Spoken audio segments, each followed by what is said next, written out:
E a volta de Cristo, e hoje nós vamos falar sobre o Armagedon, né? E quem já ouviu na internet falar sobre aquela guerra de Gog e Magog, que é a guerra do Armagedon, e nós vamos aprender um pouquinho sobre isso aqui, né? Nós ouvimos muito na internet, absorvemos muitas das vezes coisas que não são da origem de Cristo, né? E aprendemos as coisas erradas, mas vamos aprender hoje as coisas certas, né?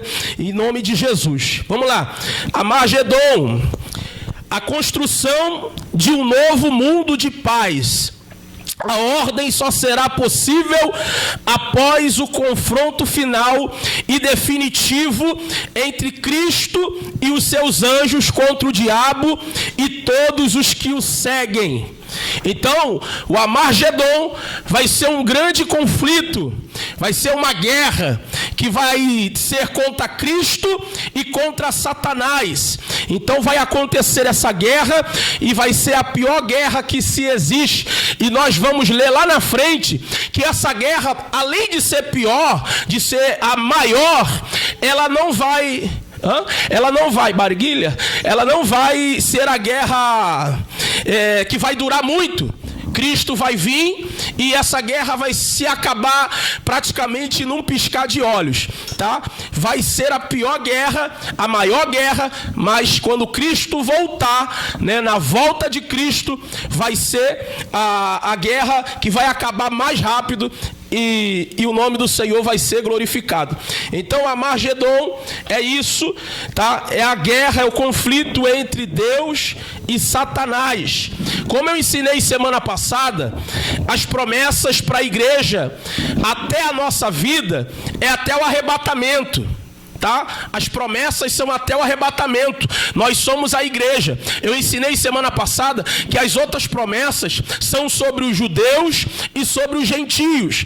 Então, quando passar a grande tribulação, eu não vou ficar aqui, né? Eu creio que nós não iremos ficar aqui para assistir a grande tribulação ou participar. Nós seremos arrebatados com Cristo, mas quem ficar, haverá ainda salvação, uma outra chance para poder subir aos céus e participar dos céus com Cristo.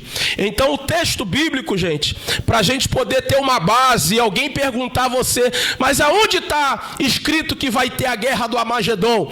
Lá em Apocalipse 16, abre comigo, Apocalipse 16, o Rui, se puder, colocando para mim, tá? Apocalipse de número 16. Apocalipse capítulo 16, verso 14 ao 16. Apocalipse, verso 14 ao 16.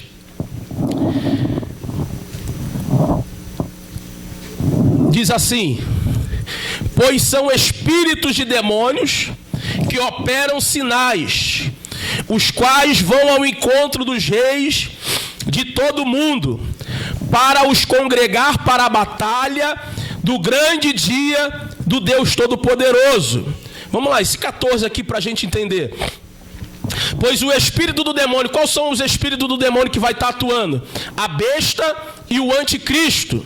E o que eles vão fazer? No 14 está dizendo, ó, eles operam sinais. Eles vão enganar muita gente fazendo praticamente parecidos os mesmos sinais que Jesus.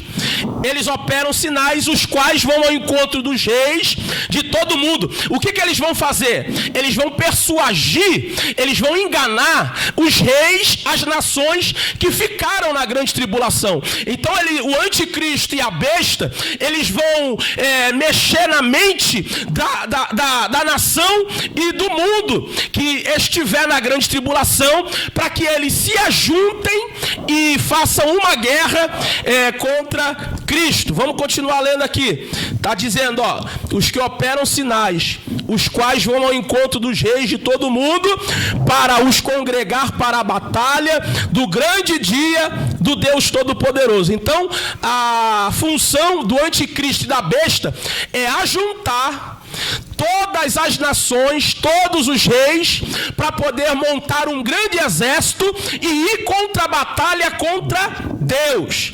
Versículo 15 diz assim: eis que venho como ladrão.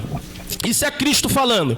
Bem-aventurado aquele que vigia e guarda as suas vestes, para que não ande nu e nem se veja a sua nudez.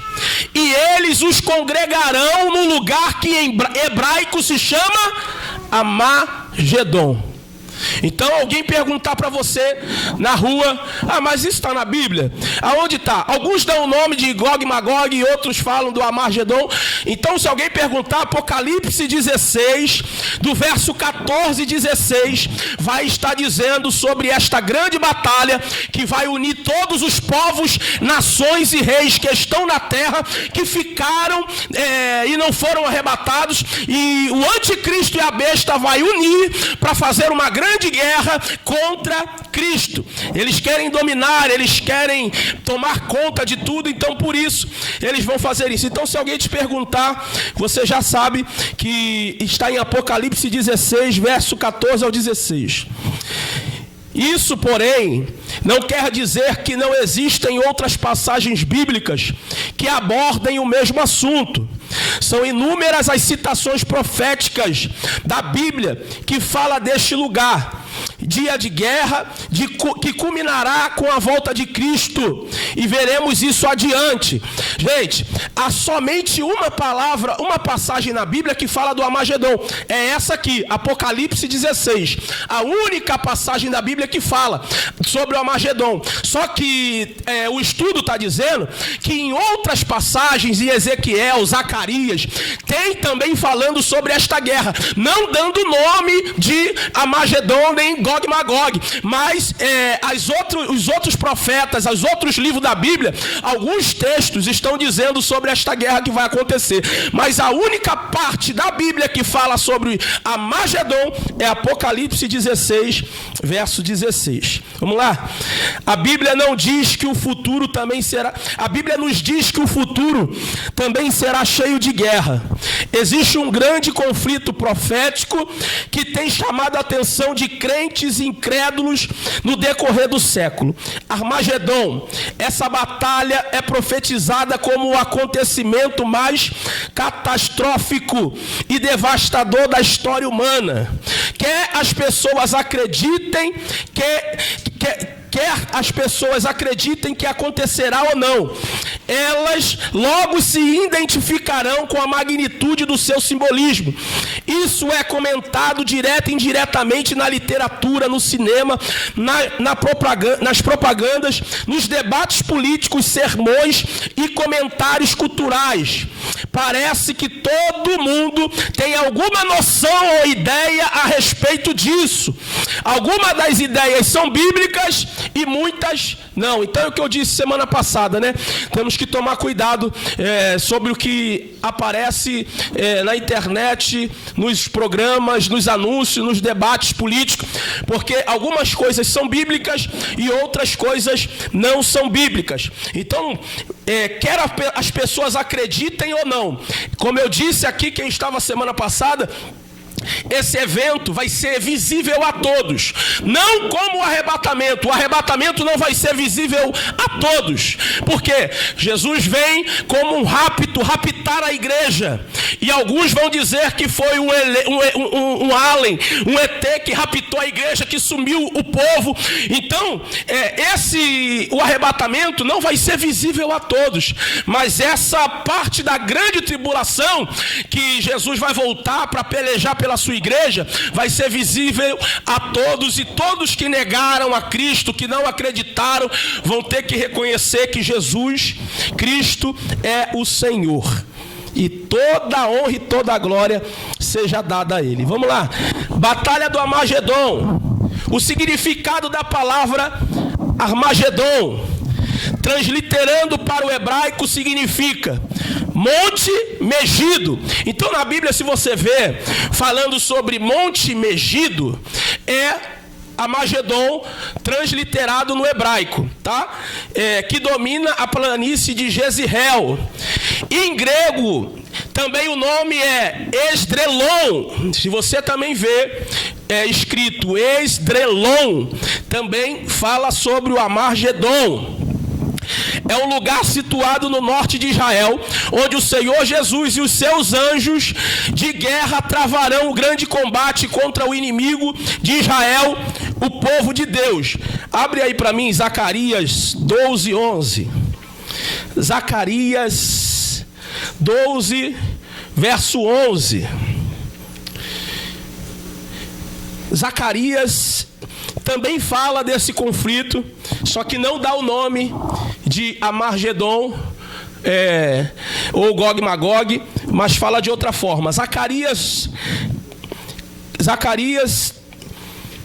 12, verso 11.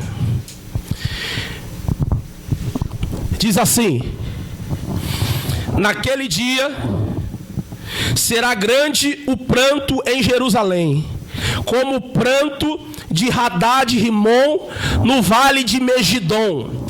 Eu acabei de falar aqui, né, do Monte Megido, que é a mesma coisa de Amargedon. Então aqui no versículo 11 está dizendo Hadad-Rion no vale de Megido.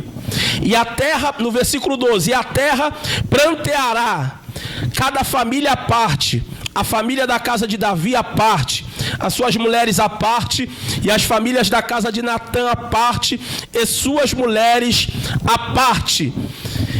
A família da casa de Levi à parte, suas mulheres à parte, a família de Simei à parte, suas mulheres à parte, todas as famílias, cada família à parte, as suas mulheres à parte. Então, essas mulheres que nós falamos aqui, cada uma tipifica as tribos de Israel.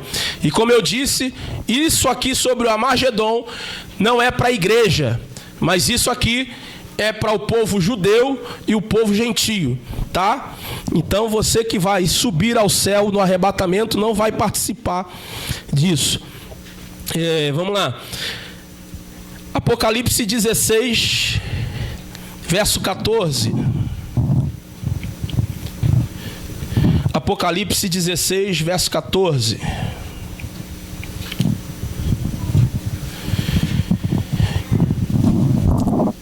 É o que a gente acabou de ler, né?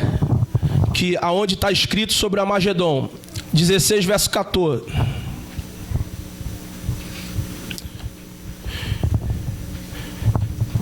Apocalipse 16.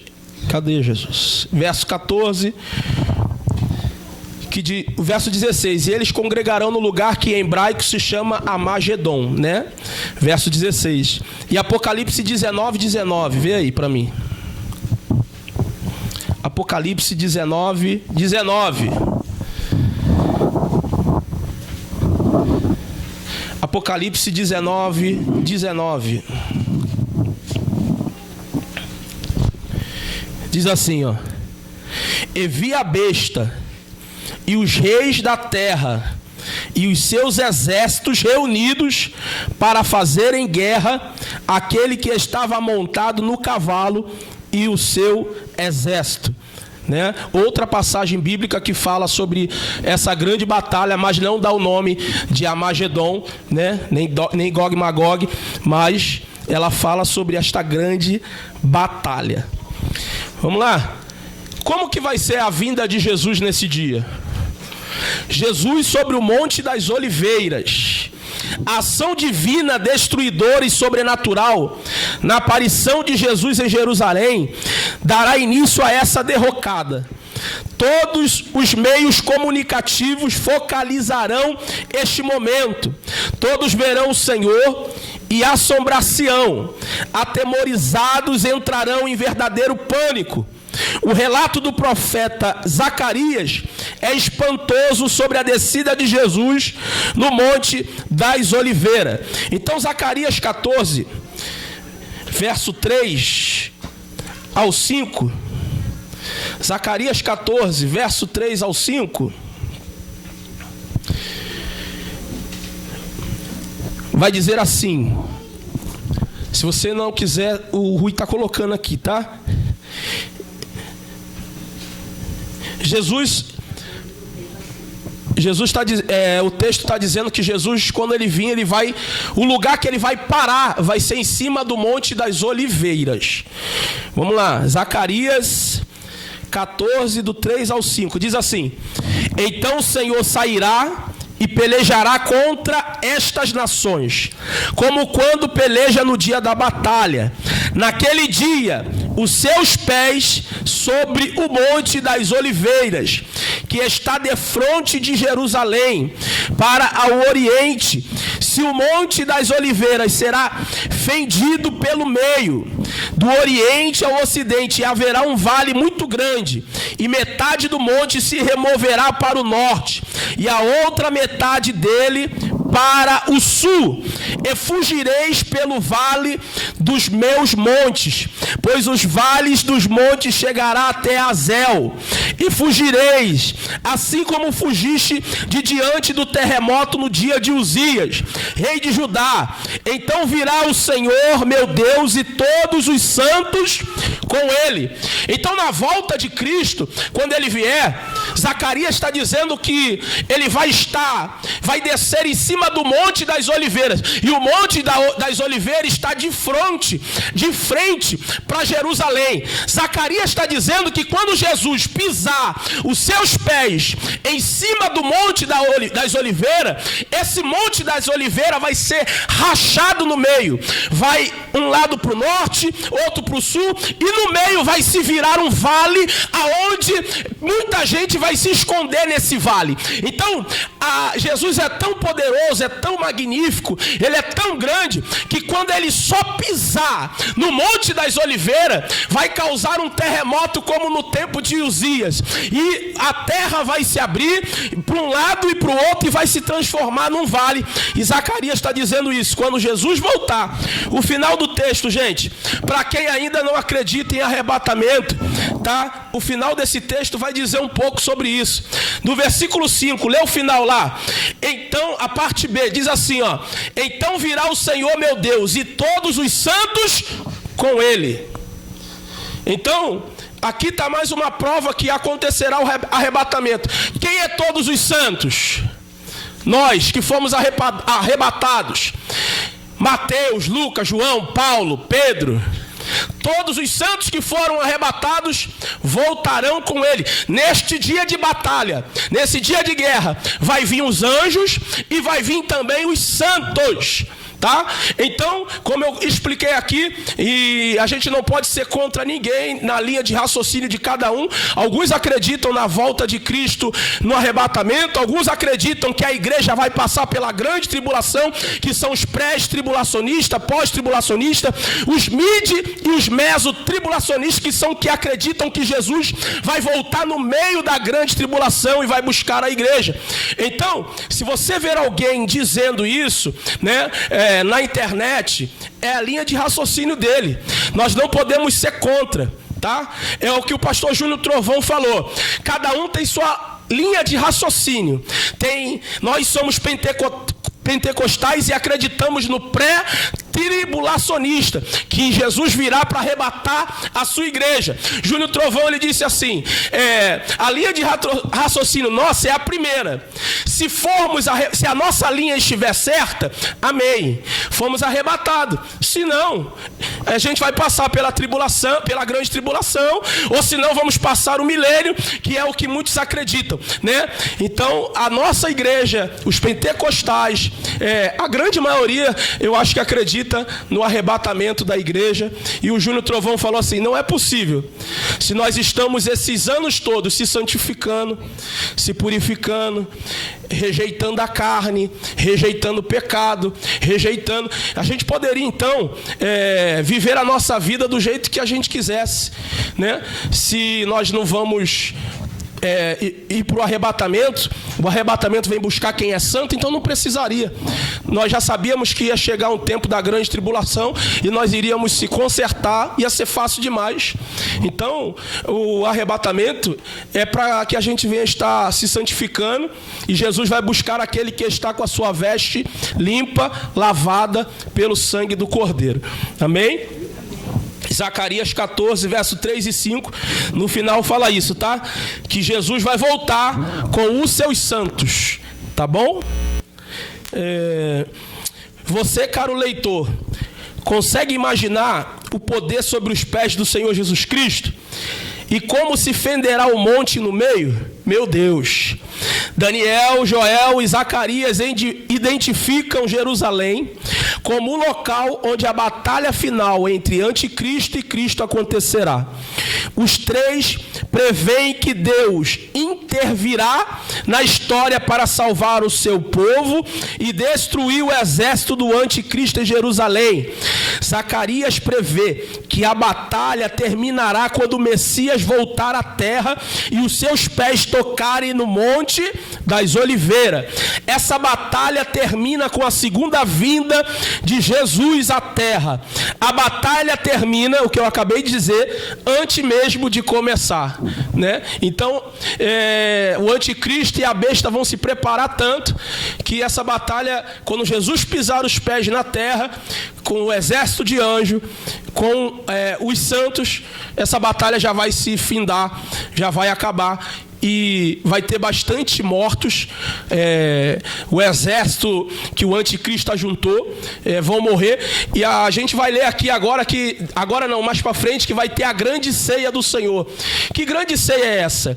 É que vai ter uma ordem do céu que Jesus vai mandar as aves, os animais carnívoros, para poder comer a carne daqueles que morreram nessa grande batalha. Então vai ser uma carnificina, vai ser algo rápido, mas destruidor, devastador, né? E quem não acreditou na Bíblia, na palavra, quem não acreditou, quis ver a grande tribulação, está sujeito, como eu disse semana passada, a perder a sua salvação na grande tribulação. Porque a gente não vai ter coragem, talvez, de ver nosso filho com a arma na cara e alguém dizendo para você, nega Cristo. Ou senão a besta, você só come, só compra se você tiver um sinal na sua testa ou na sua mão direita. E você vê seu filho com fome, né? Seu filho com sede, não poder comprar nada por causa que tem o símbolo na mão ou na testa. E quem tiver esse símbolo não vai morar na morada eterna. Então, é bem difícil. Eu acho que vai ser poucos. Haverá salvação na grande tribulação? Sim, haverá. Mas eu acredito que, como nós temos muitas mães aqui que são zelosas pelos seus filhos, pode naquele grande dia tutibiar e perder tanto a sua salvação como a salvação da sua casa. Tá? Então, essa batalha vai vir na segunda vinda de Cristo. A trindade satânica perderá instantaneamente, pois não resistirá ao grande e terrível poder de Cristo. Diz as Escrituras. Apocalipse 17, 14. Abre para mim. Apocalipse 17, 14. Apocalipse 17, verso 14. Se você ver o título desse Apocalipse 17, 14, o título é A Colheita da Terra. Apocalipse 17, 14 diz assim: E olhei, e eis que uma nuvem branca, e assentado sobre a nuvem, um semelhante a filho do homem, que tinha sobre a sua cabeça uma coroa de ouro, e na sua mão uma foice afiada. Capítulo 17, versículo 14. Apocalipse 17. Vamos aí. Apocalipse 17, verso 14. Perdão, gente. Mas foi quase a mesma coisa, viu? Aqui, perdão, gente. Estes combaterão contra o Cordeiro, e o Cordeiro os vencerá, porque é o Senhor dos senhores, o Rei dos reis. Vencerão também o que estão com ele, os chamados, os eleitos e os fiéis. Mais uma prova do arrebatamento que vai acontecer. Apocalipse 17, verso 14, no final, né? Vencerão também os que estão com eles, os chamados, os eleitos e os fiéis. Se está com ele é porque o que aconteceu?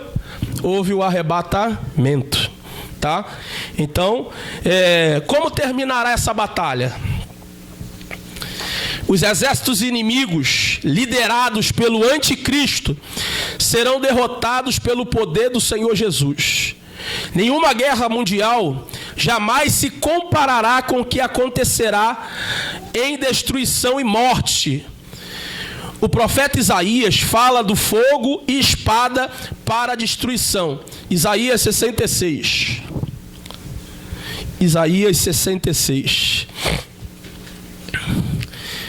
Isaías 66, verso 15 e 16.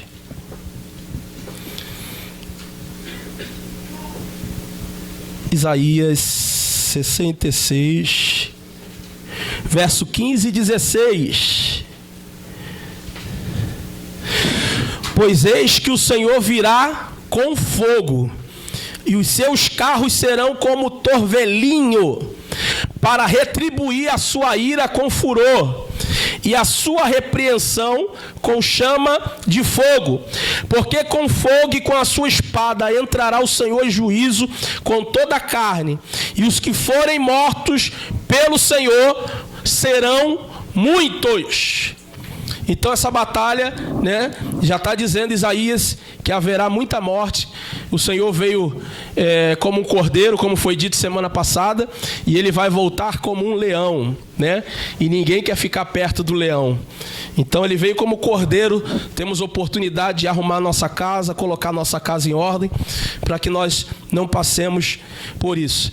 Gente, o que vai acontecer com a besta, com o falso profeta? A condenação e a morte da besta e do falso profeta e dos demais inimigos de Deus. O que acontecerá com esses camaradas? Vamos lá.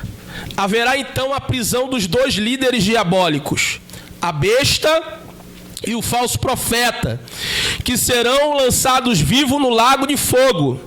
Apocalipse 19, 20. Apocalipse 19, 20.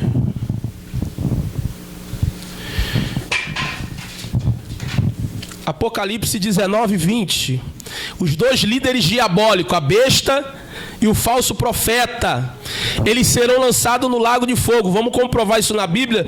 19, 20 diz assim: e a besta foi presa, e com ela o falso profeta, que fizeram diante dela os sinais, com que enganou os que receberam o sinal da besta e os que adoraram a sua imagem. Esses dois foram lançados vivos no lago de fogo, que arde em enxofre. Então, a besta e o falso profeta, está dizendo aqui, que fizeram muitos sinais e enganaram os que receberam o sinal da besta e adoraram a sua imagem. Esses serão lançados vivos no lago de fogo. Então, esses dois já não vai existir mais, tanto a besta como o falso profeta. Eles serão lançados no lago de fogo. O único inimigo que vai restar vai ser Satanás. Pastor, não entendi. A besta e o falso profeta vão ser lançados no lago de fogo. Só que mais para frente nós vamos ler, e eu disse que a história é muito grande, porque a gente acha que vai acabar a história quando Jesus volta no Monte das Oliveiras, acaba a guerra do Armagedon, fim de papo, todo mundo vai para a Terra Santa. A história não acaba aí. A gente vai aprender semana que vem sobre o milênio. É muito complexo, gente. Então é muita coisa para se absorver. Depois que Jesus voltar, vai lançar a besta e o falso profeta no lago de fogo. Eles não existem mais. Mas o que vai acontecer com Satanás? O Satanás, o dragão, a serpente. A Bíblia vai dizer que ela vai ser presa, e nós vamos ler. Vai ser preso pelos anjos que Deus mandar. Ele vai ficar preso por 1000 anos. Esse será o milênio. E nesse milênio vai ser estabelecido o reino de Deus na terra. Não haverá choro, não haverá morte, ainda não é a terra santa, é só o governo e o reino de Deus sendo estabelecido na terra por 1000 anos. Não vai ter essas coisas que acontecem, assassinato, morte, vai ser uma terra tranquila para se morar. Satanás vai estar preso por 1000 anos. Esse é o milênio. Se alguém te perguntar o que é o milênio é o reino de Deus sendo estabelecido na terra. Cristo vai governar sobre tudo e sobre todos. Vai ser uma paz tão grande, acho que a gente nem vai precisar trabalhar, não vai precisar fazer nada, porque vai ser um lugar tão bom de se morar. Só que depois desses 1000 anos, o que vai acontecer? Você acha que acabou a guerra? Satanás vai ser solto. E depois que Satanás for solto, aí o pau vai quebrar de novo e a gente vai aprender mais pra frente, tá? Então, para você que acha que é fácil, que vai ficar aí, fica não, gente. Pelo amor de Deus. Então você aprendeu, gente, que a besta e o falso profeta serão presos. E Satanás serão lançados no lado de fogo e Satanás será preso. Vamos lá. A grande ceia, como eu acabei de falar para vocês, que vai haver a grande ceia do Senhor. Deus determina ao profeta Ezequiel, se você quiser abrir Ezequiel 39, 17. Ezequiel 39, 17. Ezequiel 39, 17.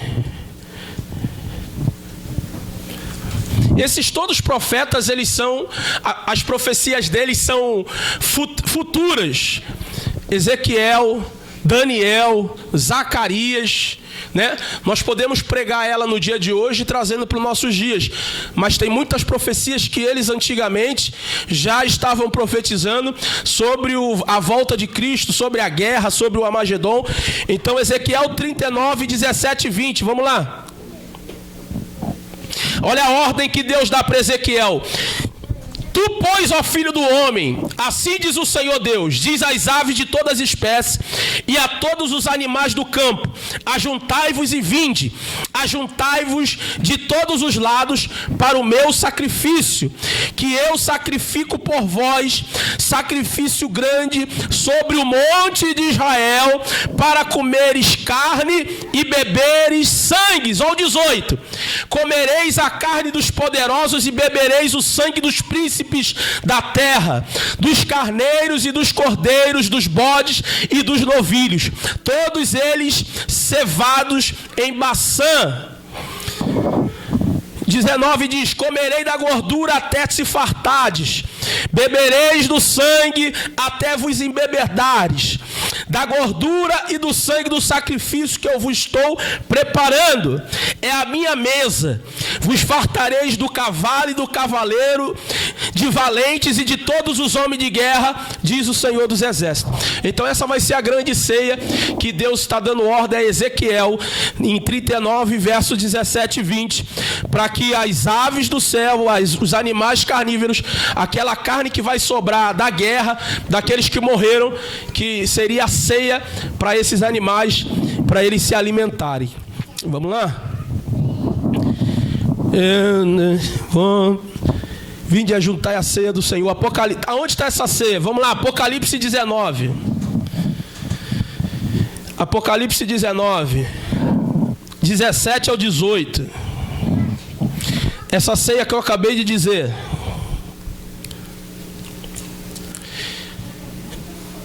Apocalipse 19, verso 17 e 18. Eu vi um anjo em pé no sol, e o clamor com grande voz, dizendo a todas as aves que voavam pelo meio do céu: vinde, ajuntai-vos para a grande ceia de Deus, para comeres carne dos reis, carnes dos comandantes, carne dos poderosos, carnes de cavalo e dos que neles montavam, sim, carnes de todos os homens, livres, escravos, pequenos e grandes.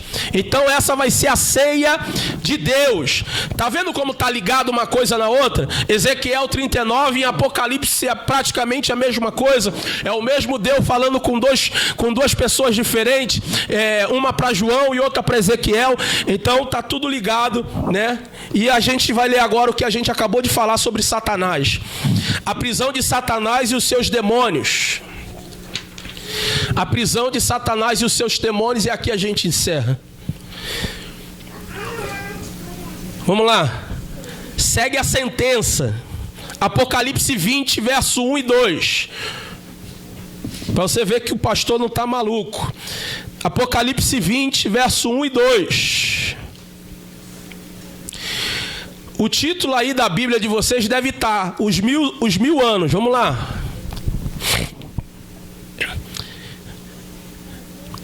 Eu vi descer do céu um anjo que tinha a chave do abismo e uma grande cadeia na sua mão. Ela prendeu o dragão e a antiga serpente, que é o diabo e Satanás, e amarrou por 1000 anos. Tá aí, tá? Pra gente ver na Bíblia onde tá. Ele foi amarrado por 1000 anos. Aqui, ó, versículo 3. Lançou no abismo, o qual fechou e selou sobre ele, para que não enganasse mais as nações até que 1000 anos se completassem. Depois disso, é necessário que ele seja solto por um pouco de tempo. Essa é Bíblia. Vamos lá. Apocalipse 23, eu li esse agora, né? Lançou no abismo, fechou o selo, né? Para que não enganasse mais ninguém. Vamos lá. O diabo e todos os seus demônios serão presos em cadeias não de ferro ou de aço, mas com grilhões do Senhor. E o poço do abismo será fechado e selado sobre ele. Acabamos de ler. Deixando de fora da convivência humana por 1000 anos. Nós acabamos de ler Apocalipse, verso 3. Do 1, do 2 ao 3. Então, como nós aprendemos, gente, quando Satanás for preso, aí vai acontecer o milênio. Vamos